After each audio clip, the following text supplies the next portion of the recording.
Une exposition de figurines bibliques intitulée « De l'entrée à Jérusalem au tombeau vide » se tient actuellement à l'espace culturel du Temple.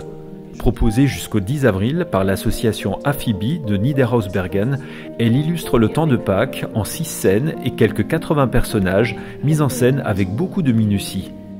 Cette exposition présente le temps de Pâques, de l'entrée de Jésus à Jérusalem, le dimanche des Rameaux, jusqu'au dimanche de Pâques, la résurrection. Donc il y a eu 6 scènes qui ont été choisies dans l'évangile de Matthieu, les Rameaux, ensuite la scène, le repas, le dernier repas, ensuite le Gethsémani où le Christ prie et entre en agonie, et ensuite le Golgotha où il est mort sur la croix, puis Joseph d'Arimathie qui offre son tombeau, qui roule la pierre, le Christ est enterré, et ensuite la dernière scène, c'est le matin de Pâques où les femmes arrivent au tombeau qui est vide et elles voient l'ange. Les figurines sont fabriquées avec de la corde armée, entourées de bandelettes de jersey pour donner un peu de consistance et de chair au corps.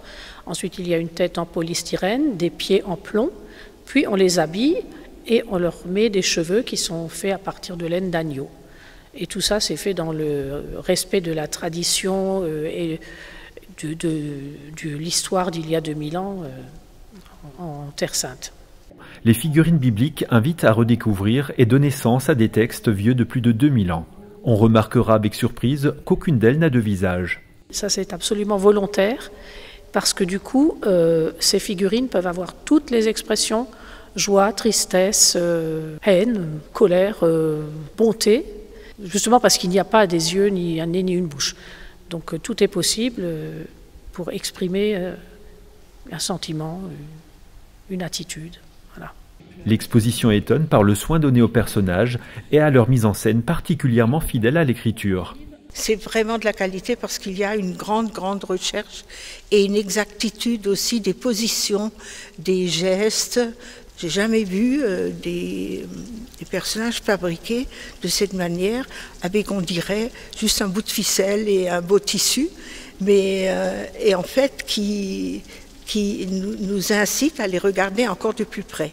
Qu'on soit croyant ou pas croyant, c'est même pas l'essentiel, ça fait partie de la culture européenne, et puis même c'est Pâques, donc raconter aux enfants la raison pour laquelle on est en congé, déjà c'est un premier pas, et puis ensuite on peut aller plus loin. Voilà, si on a la foi, eh bien, raison de plus pour venir voir. Mais même sans avoir la foi, c'est tout de même très intéressant. Une exposition qui vaut donc véritablement le détour et qui saura émerveiller petits et grands.